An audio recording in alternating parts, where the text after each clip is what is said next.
Welcome to the course on solid state devices.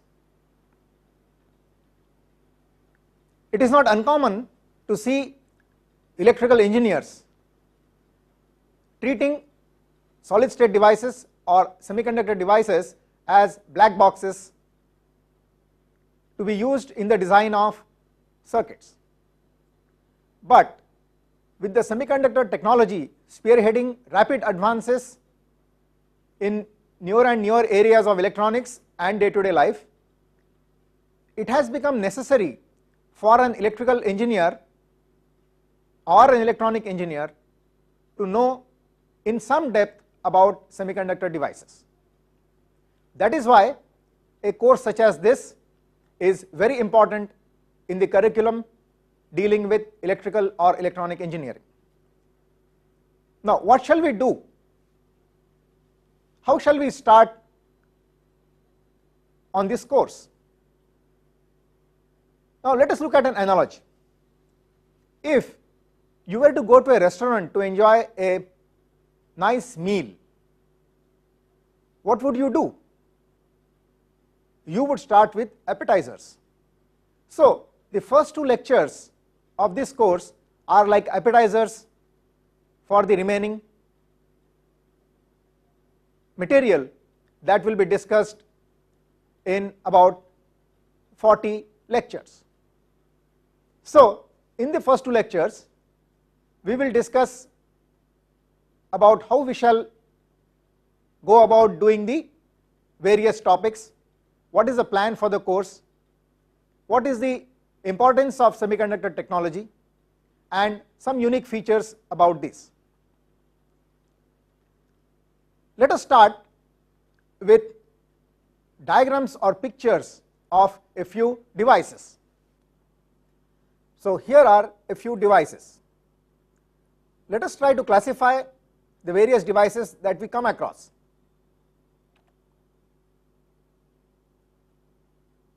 Here is what a set of small signal diodes and transistors. So, you can classify devices based on the power that they handle.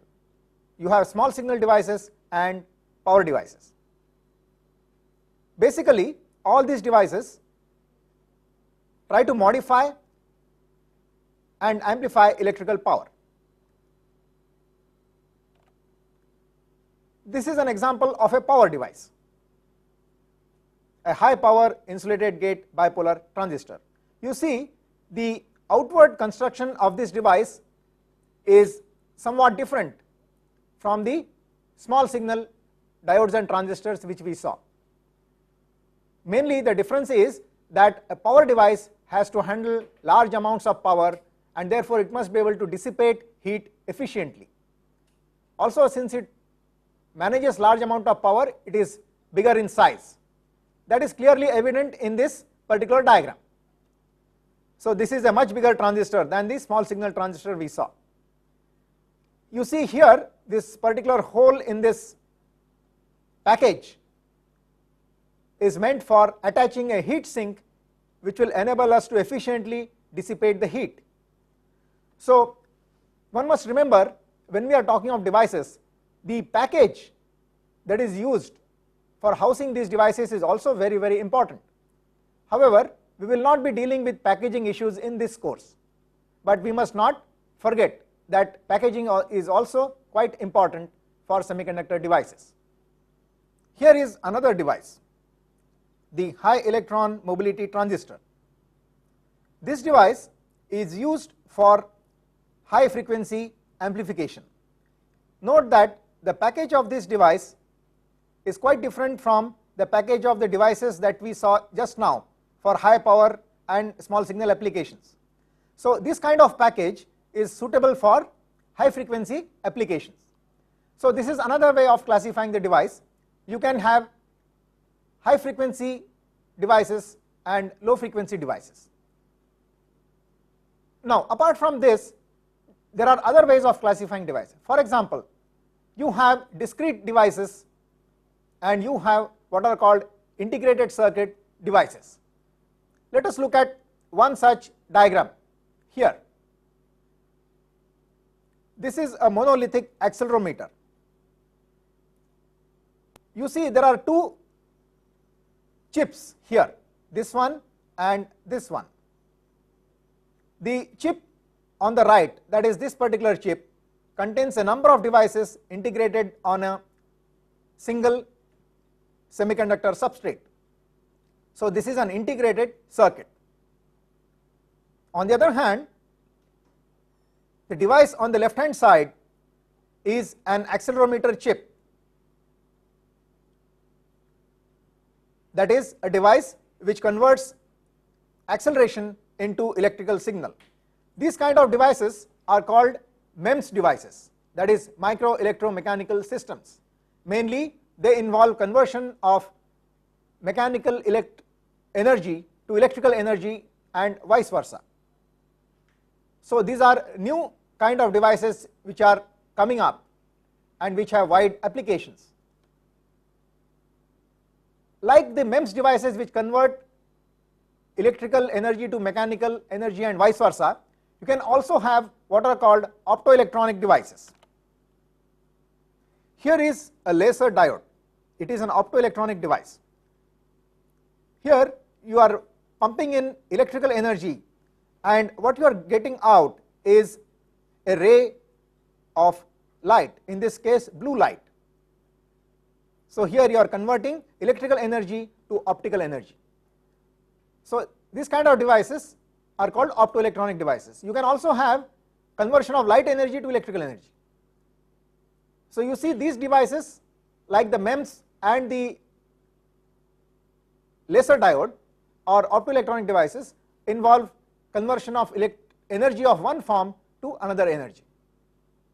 So this is how we can classify the devices into small signal power devices, low frequency, high frequency devices, discrete devices, integrated circuits, and then you have devices for MEMS and optoelectronic applications which involve conversion of one form of energy to another form.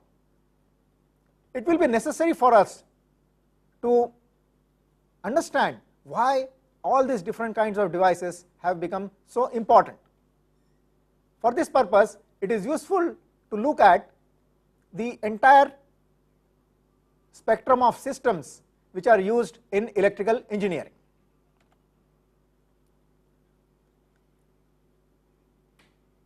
Now, what do the devices do in general?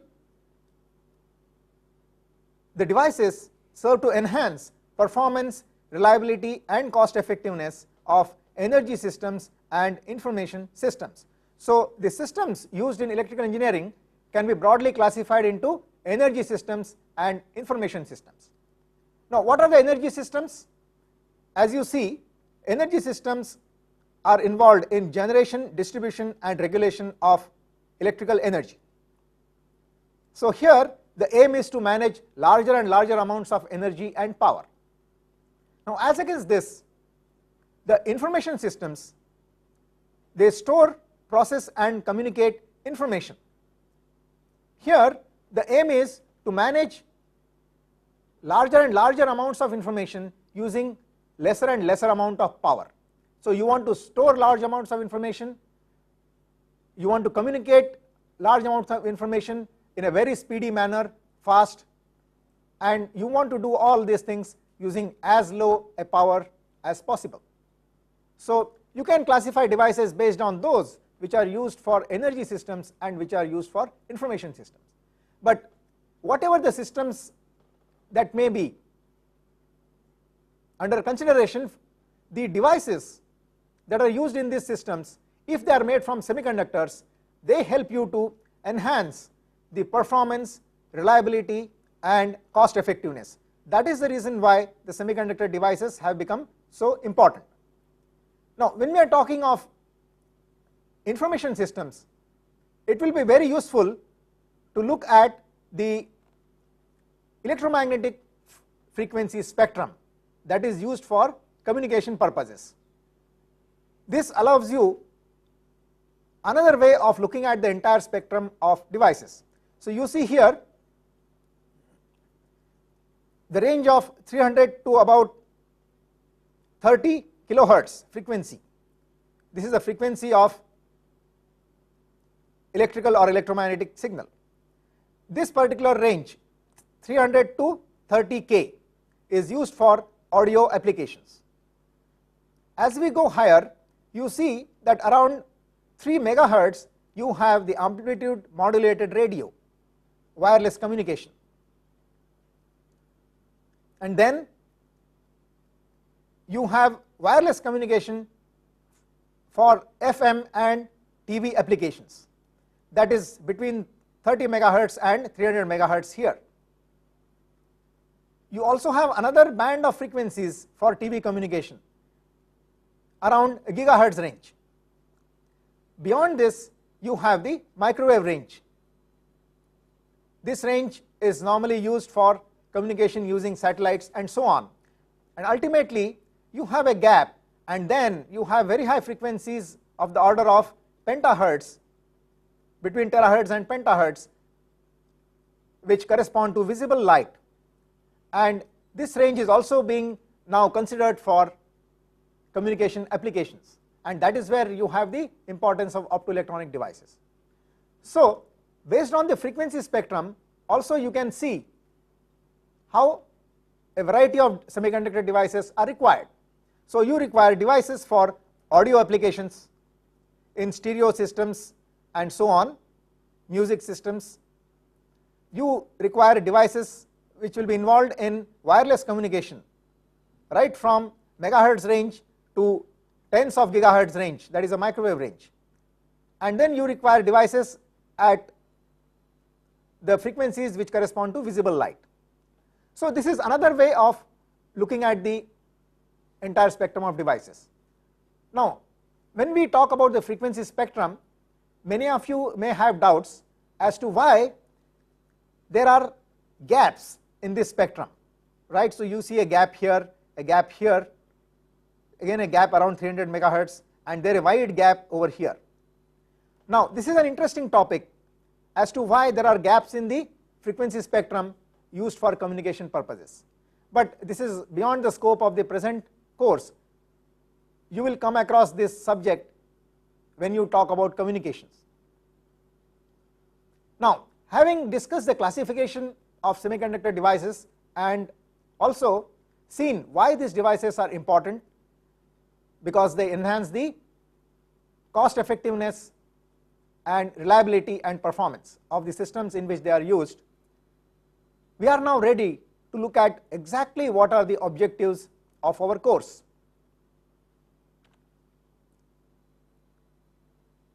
So this is where we have the course objective.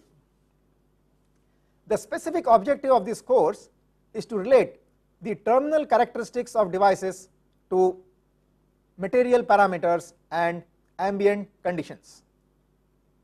Now let us look at this topic or this course objective in a little bit detail to understand exactly what we are going to do. So far we have been using the devices as black boxes, that is, until you have come to this course, you have used various devices as black boxes, and wherein you know the terminal characteristics of the devices and you don't bother as to how these terminal characteristics are obtained, but you are concerned with using devices with specific terminal characteristics for particular circuit applications. For example, let us look at the diode. You are familiar with the symbol of the diode.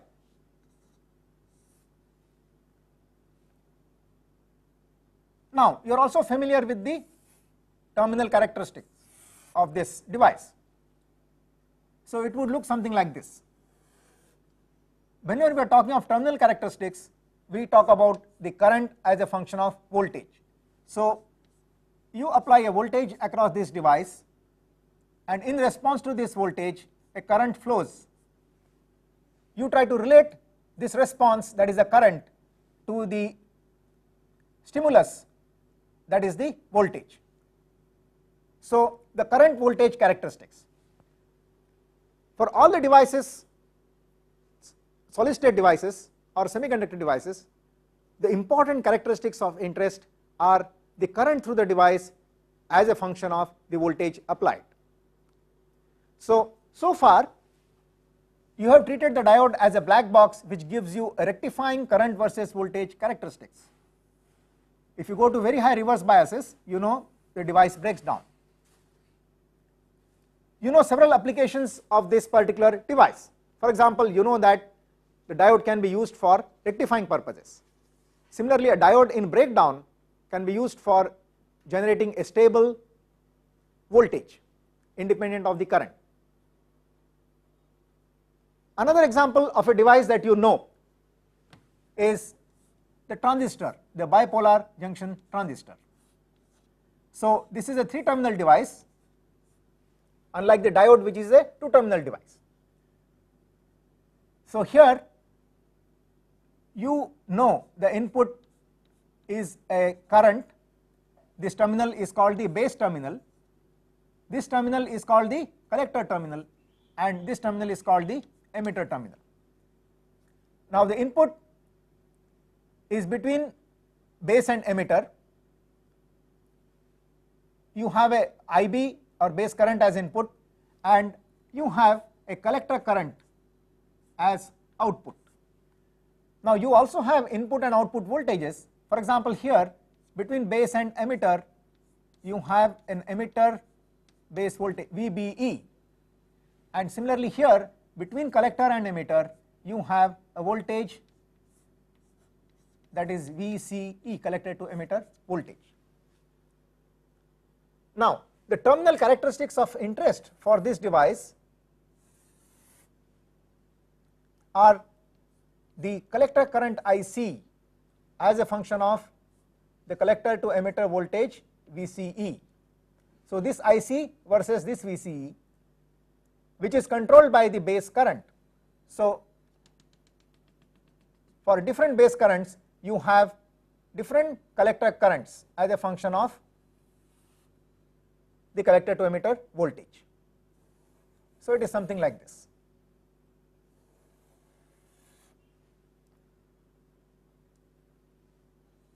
This is the origin. Like the bipolar junction transistor, you also know of the MOS field effect transistor. So the symbol for MOSFET is something like this. We will discuss the symbol in detail. Here I am drawing a very simple MOSFET symbol which shows it as a 3-terminal device, and here you have the drain, the source and the gate. Like the bipolar junction transistor, the MOSFET also has input and output sides. So on the input side it is a voltage. Unlike the bipolar junction transistor, there is no current flowing in this lead here in the gate. On the output side you have the drain current, which is analogous to the collector current of a bipolar transistor, and you have the drain to source voltage.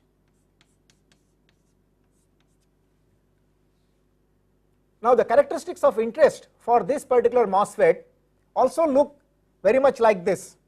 If you replace IC by ID, VCE by VDS, and IB for bipolar transistor, this is IB increasing. Instead of that, in a MOSFET you have the gate to source voltage increasing. Now this is an NPN transistor where current flows because of electrons, and this is an N channel MOSFET where also the current flows because of electrons. You can have PNP transistor and P channel transistor, P channel MOSFET. So here the current will flow because of holes. Now so far we have been working with these characteristics, the current voltage characteristics, how to use them and make amplifying devices or amplifiers, okay? How to use these diode characteristics and make rectifiers or stable voltage sources in this particular range, which is called the breakdown range. Now in this course we will try to get into these black boxes or these devices and try to understand what are the phenomena taking place in this device which give rise to this kind of characteristics, and we will try to use this knowledge of the physical phenomena to relate the terminal current to the voltage using an equation. So this is the terminal current, this is the voltage. Of course you have another controlling voltage and current. So that is the goal of this course. It is like trying to understand the psychology of semiconductor devices.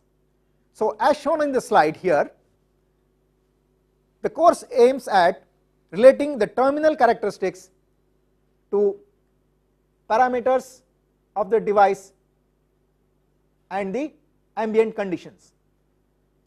Now what are the terminal characteristics? You see the terminal characteristics are the DC current voltage characteristics, which we have drawn here. These are the DC characteristics. You also have what are called small signal characteristics, or as shown in the slide, the AC steady state small signal characteristics, that is small I here, the capital I indicates a DC current, whereas the small I here indicates an AC current. So a small AC current or in response to a small AC voltage that is superimposed on the DC bias or DC currents.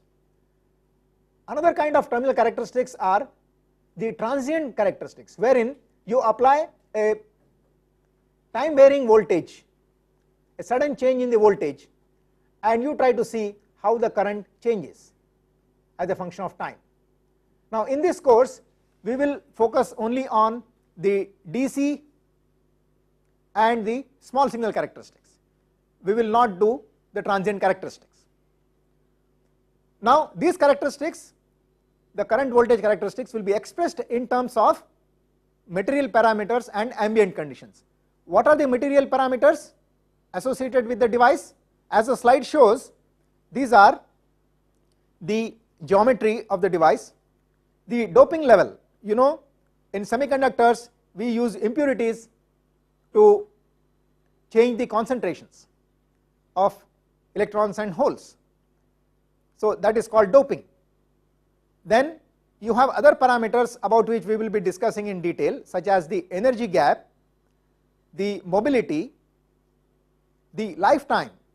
This is a parameter associated with transient and small signal response, wherein you have changing voltages applied, okay, changing as a function of time. When things change as a function of time, how does the device respond? Then you have another parameter, namely the dielectric constant. The ambient conditions of interest are temperature and illumination. So the characteristics of semiconductor devices are quite sensitive to temperature, and also they may be sensitive to the intensity of light falling on the device if the covering on the device is not proper, or sometimes intentionally we want to make the device very sensitive to light, as in optoelectronic devices.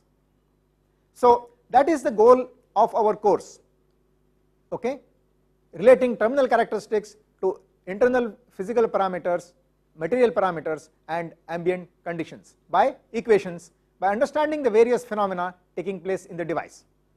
So let us begin by understanding what are the essential properties of semiconductors which enable us to make all these various kinds of devices. The properties of semiconductors. We shall look at 4 properties. We will be looking at these properties in detail during the course, but here let us just briefly see some points about each of the characteristics of each of these properties. Now the 4 properties we have listed here are polarity of charge carriers, concentration of charge carriers, transport of charge carriers, and interaction of semiconductor with the electromagnetic field. Now, how do you remember what are the various properties of semiconductor devices that we should be concerned about? There is a very simple way of remembering this. You know, as we have said, we are interested in the current voltage characteristics of the device. Let us look at current flow. What is the current flow due to? Now, you know that current flow is because of flow of charges. So the first question that comes to our mind is, what are the polarities of charges? Do you have positive and negative polarities, or do you have only negative polarities as we come across in metals? Then what is the concentration of these charge carriers? Because if the concentration is more, you know the current flow will be more. Then related to the current flow, another property you know would be the velocity with which the carriers move, because if the velocity with which the carriers move is more, the current will be more. So that is where we come across the transport of carriers, and we would also like to know how are the carriers transported. So that is how, starting from the phrase current flow, we immediately come to three properties, that is the polarity of charge carriers, the concentration of charge carriers, and the transport of charge carriers. Now, as we have said, you use devices also for converting one form of energy to another form. So therefore, you would like to know how a semiconductor crystal interacts with other forms of energy. Most importantly, how does it interact with electromagnetic field, because there are very interesting kinds of characteristics that we can get out of such an interaction. Let us start with the polarity of charge carriers. You know, in semiconductors you can have both positive polarity and negative polarity. That is one big difference between the semiconductors and the metals. In metals you only have negatively charged carriers. The positively charged carriers in semiconductors are called holes. Why are they called holes? Well, we will see it during the course. Then let us come to the concentration. A very interesting property of semiconductors is that its concentration can be varied over several orders of magnitude. We can show this on a diagram as follows.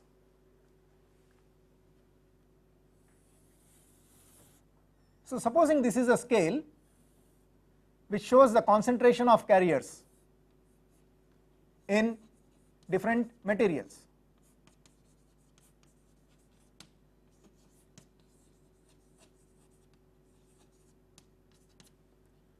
So this is a logarithmic scale, so that you can show several orders of magnitude. Let us say this point indicates about 10 power 6 carriers per centimeter cube. When we talk of carriers, it could be either holes or electrons, because we are talking of semiconductors. But in metals it would mean only one type of carriers, okay, that is the electrons. Now, in metals your charge carrier concentration is beyond 10 power 21 per centimeter cube. So these numbers here are given per centimeter cube. So beyond this 10 power 21 you have the metals, whereas below 10 power 6 you have the insulators.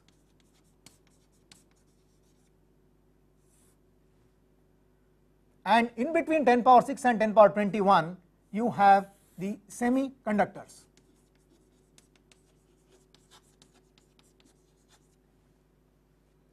So you see that the concentration of charge carriers in semiconductors varies over almost 15 orders of magnitude, 10 power 6 to 10 power 21.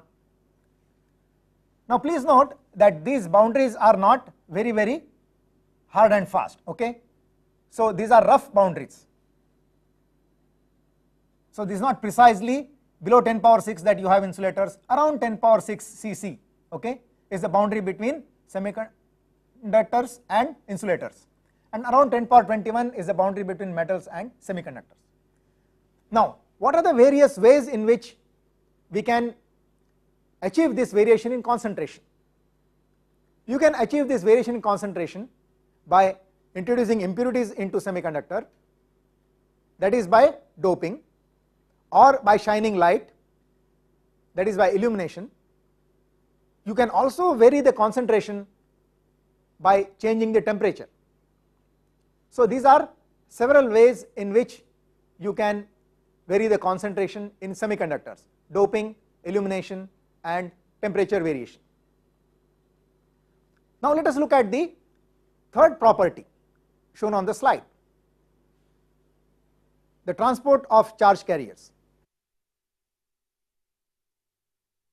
Now in semiconductors you can have several ways of transporting charge carriers. In metals, you know that current flows whenever you apply an electric field. This kind of transport is called drift.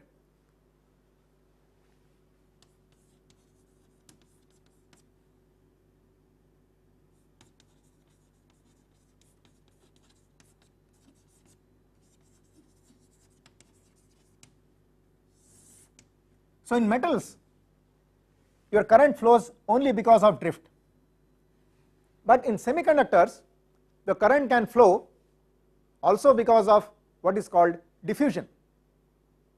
So like drift is transport of carriers because of potential gradient.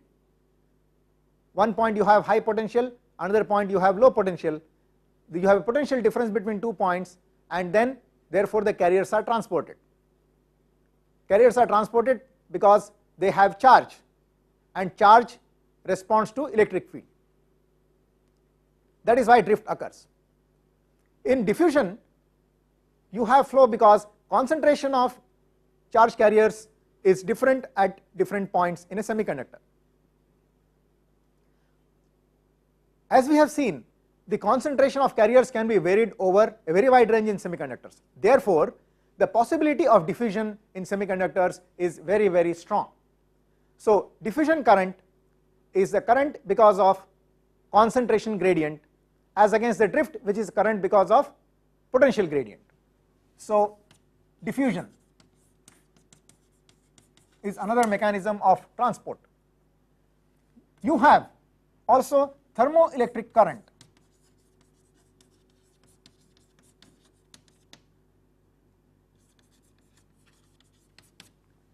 This is another mechanism of current flow. This is because of temperature gradient. Okay, when you have different temperatures at different points in a semiconductor, you can have significant flow. Thermoelectric currents and diffusion currents are not significant in metals. So that is the uniqueness of semiconductors, that you can have all these three kinds of flows. In fact, that is why you can make different kinds of devices, and you have very interesting characteristics. Let us look at the drift transport in some detail. A characteristic that is associated with the drift transport is the drift velocity achieved by the electron in response to an electric field. This drift velocity versus electric field normally has a characteristic like this in conductors or metals. So the drift velocity increases as you increase the electric field. In the small electric field region, this variation is linear, but as you increase the electric field, this becomes sublinear, and ultimately the velocity tends to saturate.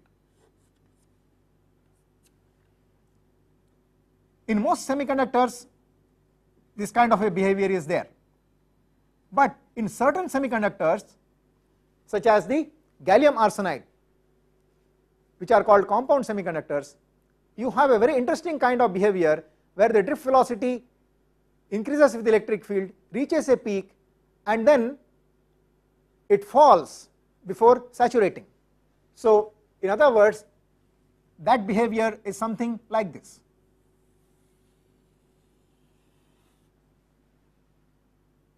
So this is what happens in compound semiconductors.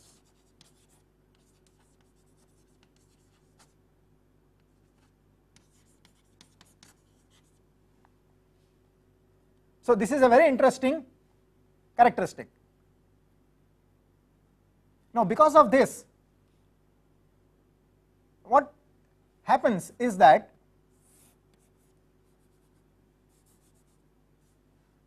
in this region here your current would be decreasing when you increase the electric field, because current is proportional to this velocity, drift velocity. So we are talking of drift here.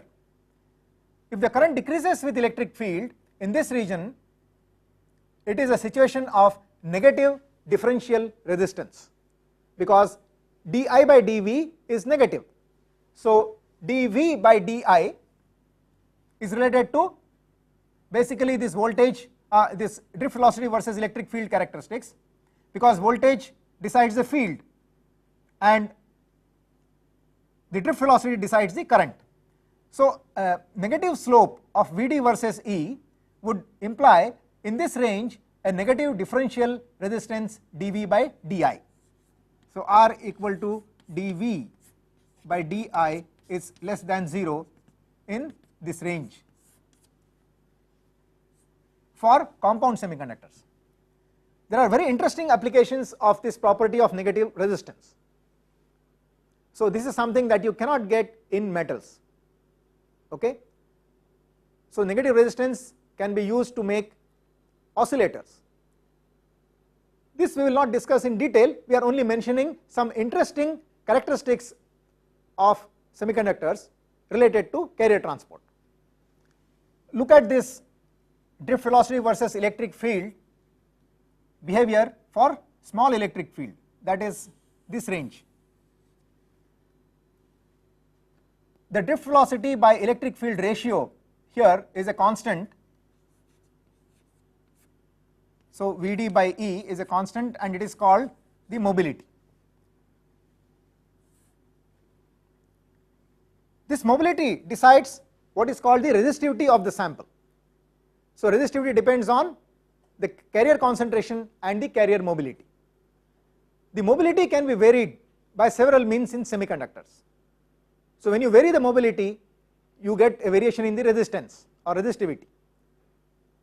That is of very interesting application. For example, piezoresistivity, where because of change in pressure you change the mobility and you change the resistivity in as a consequence. So you change the dimensions of a semiconductor because of pressure and you get a change in the resistivity because of change in mobility. This is called piezoresistivity. These kind of interesting applications are there where mobility changes, okay, because of factors such as temperature, pressure and so on. So as a result you can have variation in resistivity. We can show that also on a diagram like this. So here we are showing the resistivity of a cube, or rather the resistance of a cube, which is 1 centimeter by 1 centimeter by 1 centimeter size, and we are measuring the resistance between two opposite faces, and we are plotting this resistance for different materials. So for semiconductors the range is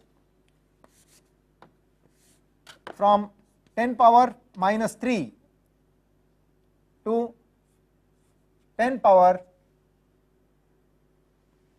5. This is in ohms.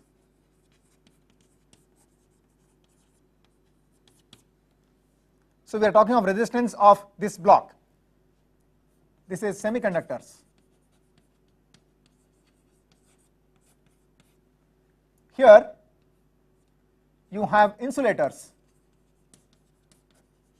and on this side you have metals.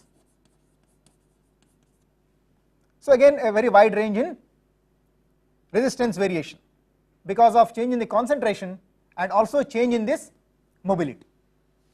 So these are interesting properties related to the charge transport.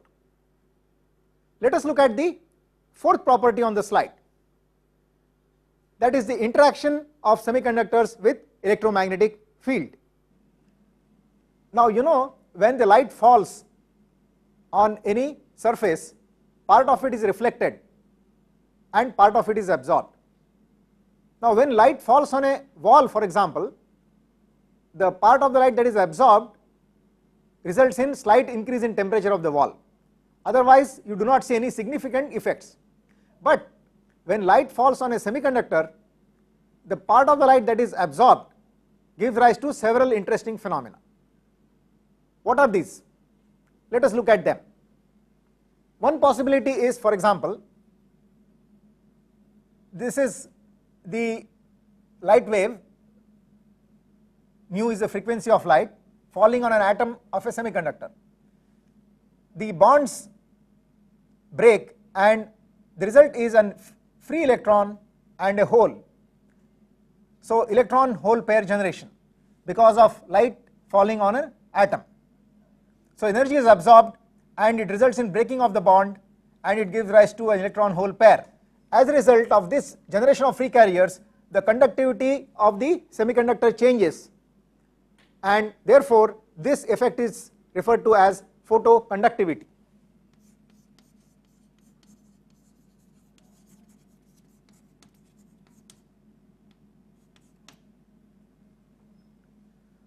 This effect can also be called photovoltaic.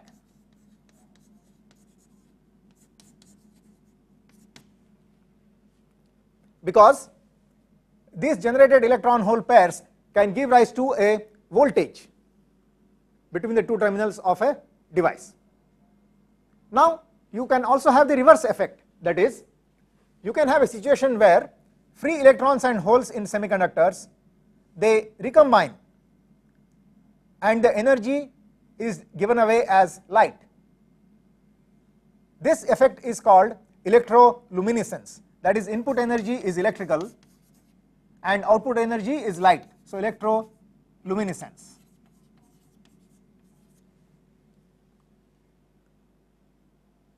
You can also have a combination of effects as shown here, that is, a light falling on an atom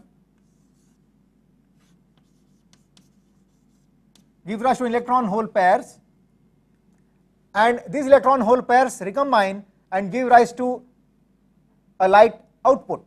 So input is light, output is also light, but obviously the frequencies of the two cannot be same because there will be some energy loss here. So this nu2 will be less than nu1. Now this effect is called photoluminescence. Input is light and output is also light.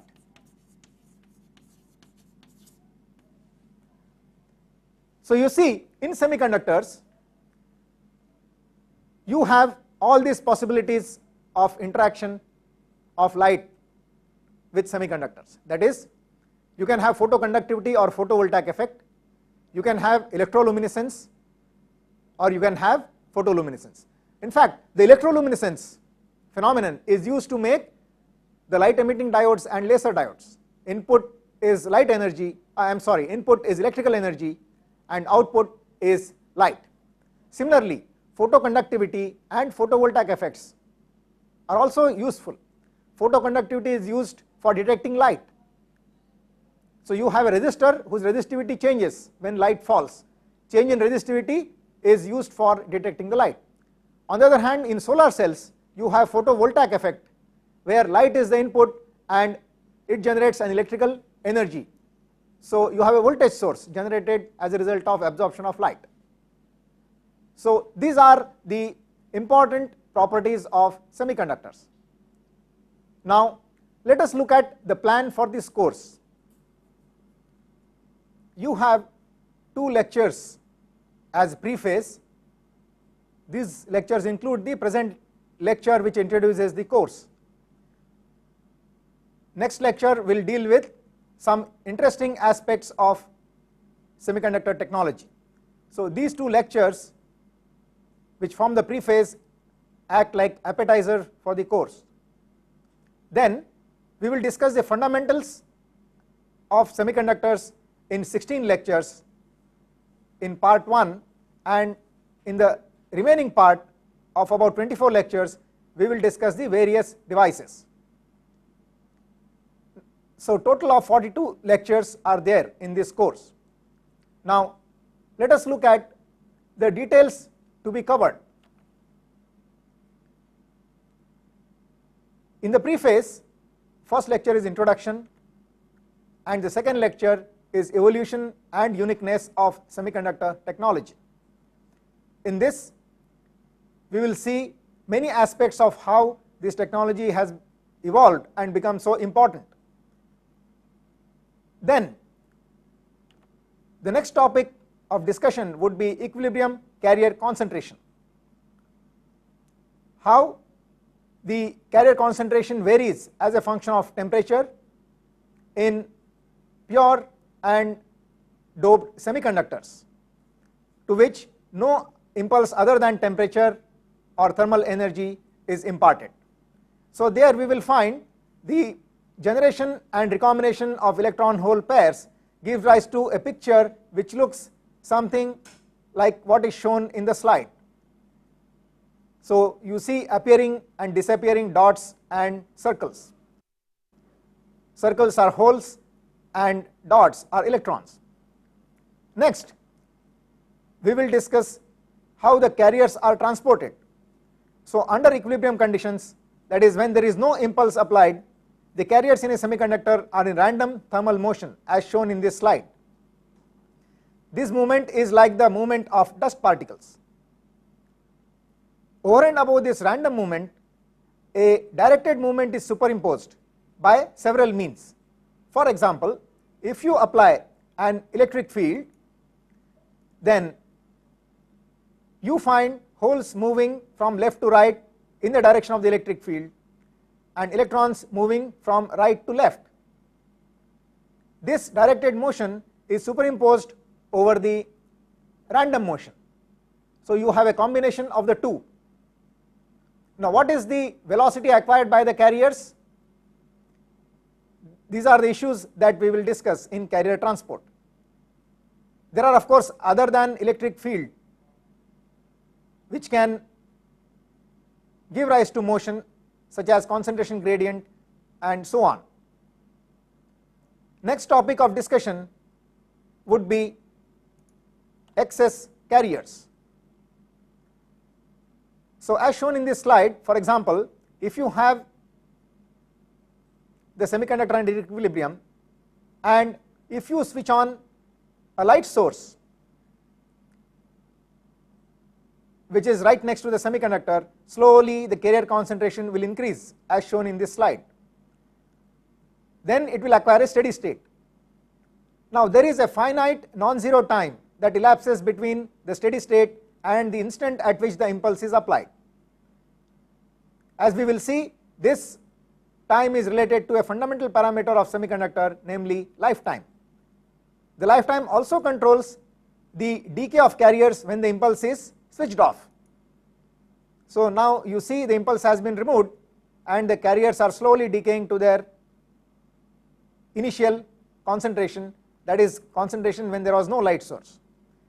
So this kind of response of carriers is what governs even the dynamic characteristics of devices where you vary voltages applied to the device. The next topic of interest would be procedure for analyzing semiconductor devices. So we will combine the various ideas that we discuss in carrier concentration, carrier transport and excess carriers and show how we can find out the currents and potential conditions within the device for given applied voltages. So essentially here you will have a set of equations like the one shown here. These are some differential equations associated with, for example, hole current. P here in this slide stands for holes. The main thing to be discussed in this procedure is how to approximate these equations and simplify them by ignoring various terms. It is said that engineering is the art of making approximations. So always you are dealing with a complex situation and you want to find out what are the variables which are really important to be taken into account and what are the variables which can be ignored.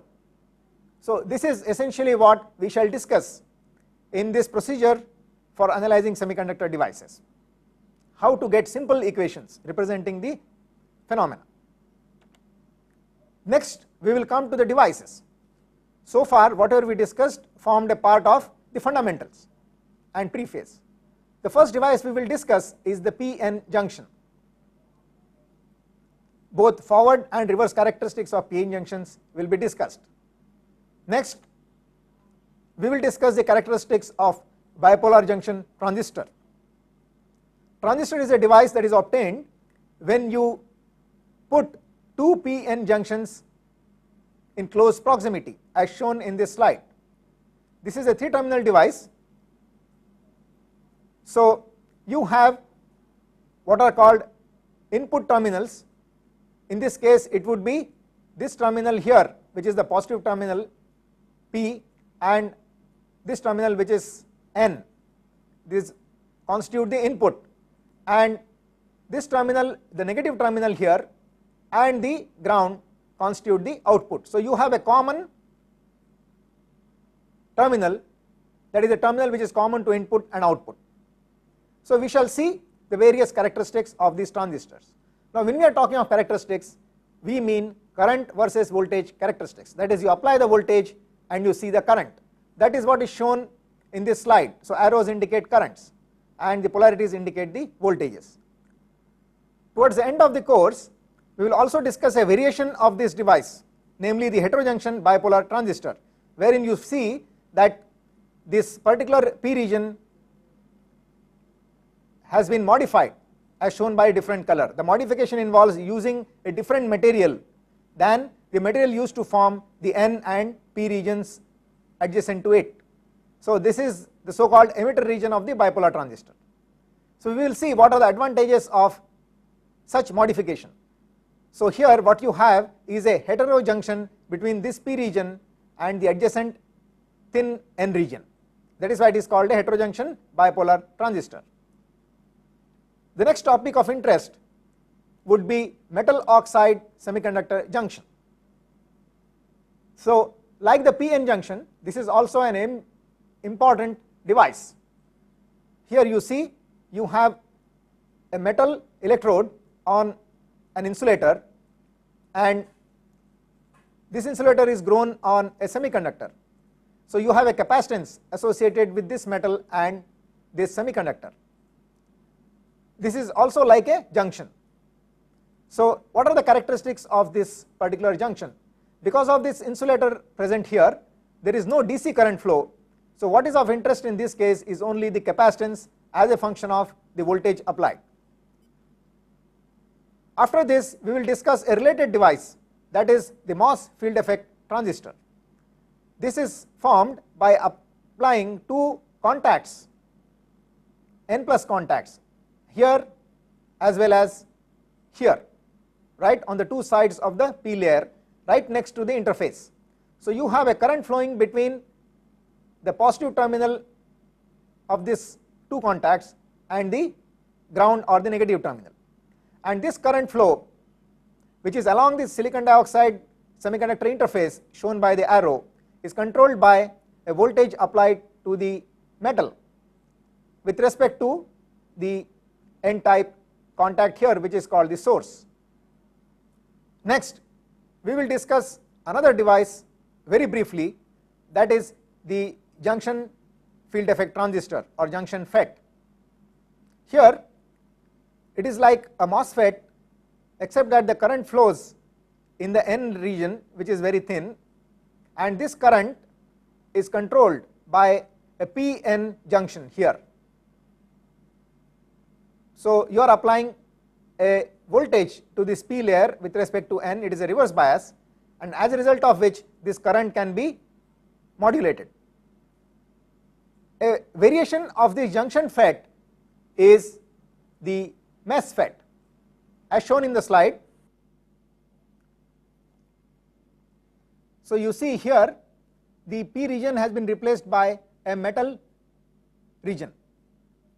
Also the color of N and P has been changed. This simply to indicate that normally the MESFET has been made using a material that is different from that used for making junction FETs. For example, most of the junction FETs are in silicon, whereas the MESFETs have been made in gallium arsenide. So here the principle of operation is same as that of junction FET.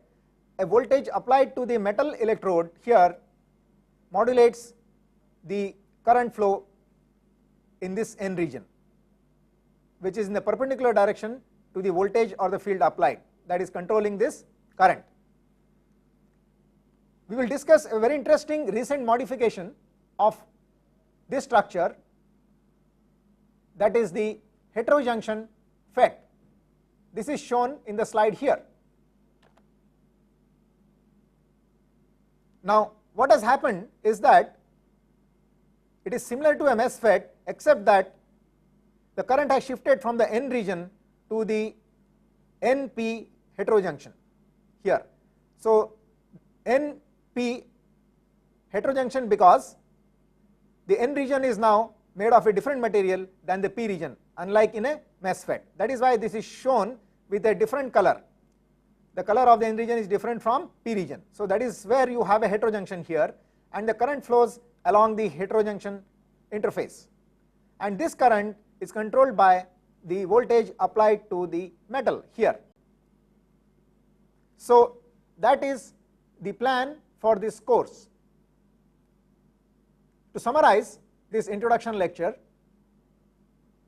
we have seen in the beginning what are the ways in which we can classify the semiconductor devices. Then we saw what are the important properties of semiconductors that are of interest.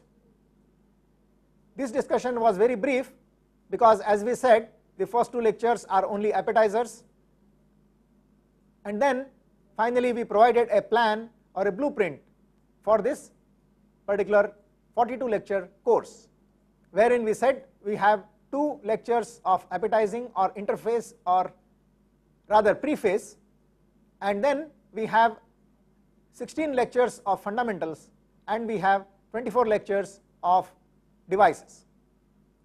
The next lecture will discuss with uniqueness and evolution of semiconductor technology.